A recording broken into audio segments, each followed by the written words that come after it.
Ben, à table. Ben, ça va refroidir. Mais t'es en train de me mentir, t'es pas en train de faire tes devoirs là. Mais pourquoi on peut pas jouer et apprendre en même temps?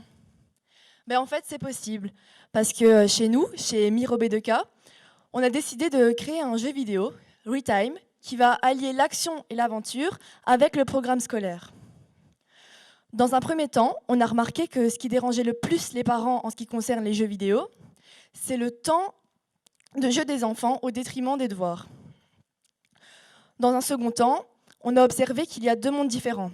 Celui des enfants, axé sur tout ce qui est ludique, et celui des adultes, axé sur tout ce qui est éducatif.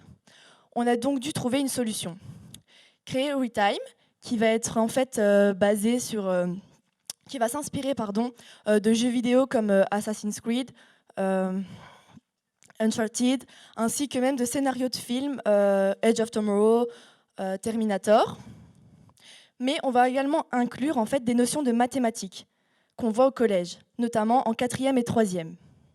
De cette manière, l'élève ne verra plus en fait l'apprentissage, l'élève, le joueur du coup, ne verra plus l'apprentissage en fait comme une pénalité, comme quelque chose de négatif. Et en plus de ça, il va s'instruire de manière ludique et attractive.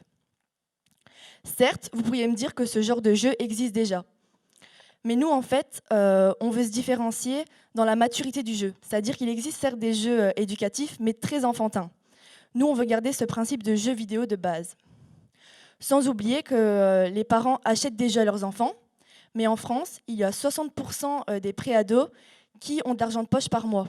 Donc ça va être des joueurs, mais ça va être également des acheteurs. C'est pour ça en fait qu'on doit plaire certes aux parents, mais également aux joueurs. Du coup, le concept du jeu pourrait être relativement simple. On pourrait partir sur un jeu où il y a des entités supérieures qui débarquent sur Terre. La Terre oppose une résistance vraiment acharnée.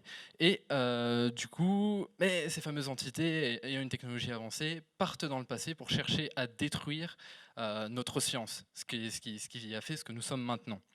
Ce qu'on ferait nous, du coup, c'est qu'on enverrait quelqu'un justement pour empêcher cette personne, et ce quelqu'un pourrait se retrouver, par exemple, à l'époque de Pythagore, et à concrètement retracer, en gros, le théorème de Pythagore d'une manière vraiment de fond, à ratisser complètement le théorème, parce qu'il va aider Pythagore dans ses recherches, parce qu'il va le protéger, et sur un fond, réussir à empêcher cet ennemi de trop l'attaquer. Ça serait un jeu solo où on pourrait soit y aller brutalement et tuer tout le monde, soit y aller en mode furtif et le terminer complètement en mode furtif. On a également pensé à l'interactivité entre les parents et leurs enfants, donc via une fiche d'évolution dans laquelle il y aurait des trophées, il y aurait des trophées ainsi que des succès. L'enfant pourra, s'il le souhaite, partager sa fiche d'évolution avec ses parents.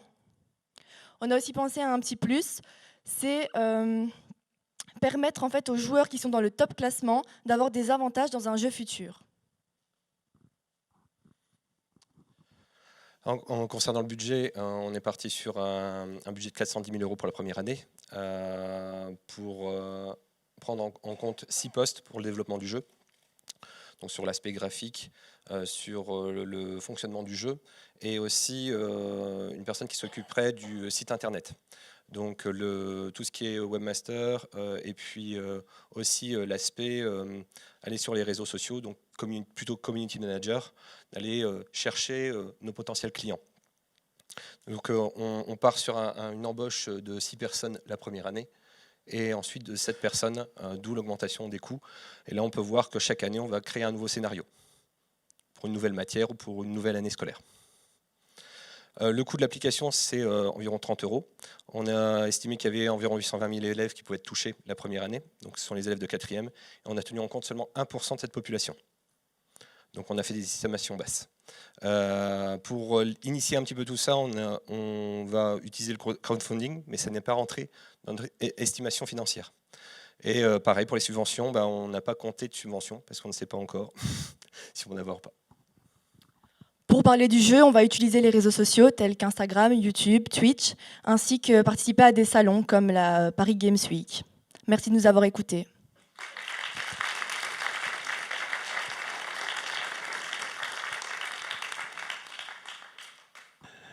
Et du coup, vous commencez par certaines matières ou c'est par classe, enfin, c'est 30 euros par classe, par matière, ou il y a des choses un peu plus complexes que ça? Ce sur quoi on est parti, donc on a commencé par s'intéresser par la classe de 4e, précisément sur le programme de mathématiques. Tout simplement, ça va être le premier jeu, mathématiques pour la classe de 4e. Ensuite, on évoluera dans plusieurs matières. On a pensé à la physique pour un second jeu, ou évoluer ensuite sur la classe de 3e. Mais donc, ce sera plutôt un jeu par classe et par matière. Mais bien sûr, tout le monde pourrait jouer à ce jeu, même des lycéens, ça leur ferait repenser à des théorèmes qu'ils ont déjà vus précédemment, et donc il n'y a pas de perte. J'ai une question au niveau du temps de jeu minimum prévu pour faire le jeu, on va dire, classique. On tablait à peu près sur 30 à 50 heures de jeu pour aborder toutes les notions. En fait, à chaque époque, on va rester un certain temps avec le personnage, le mathématicien, le théoricien.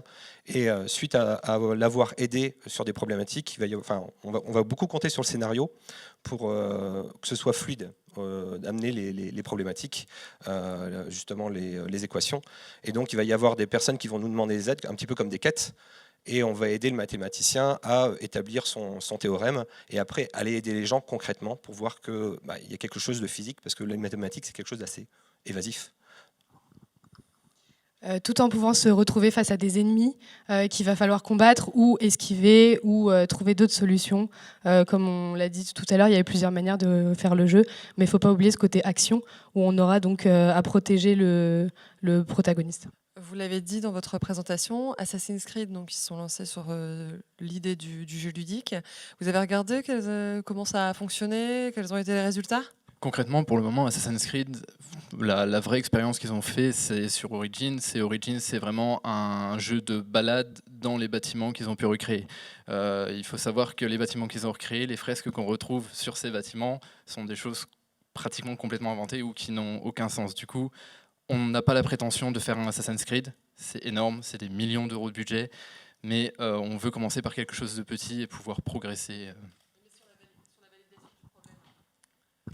Est-ce qu'il y a une demande pour ça? Parce que pour une marque comme Assassin's Creed, par exemple, est-ce que ça a fonctionné? Est-ce que, même si c'est connu, des jeunes sont allés jouer dans cet univers-là pour apprendre des choses nouvelles? Des jeunes, je pense pas forcément l'intérêt. Moi, pour mon âge, je sais que cette partie-là, je l'ai faite, mais je pense que plus jeune, il n'y a probablement pas l'intérêt.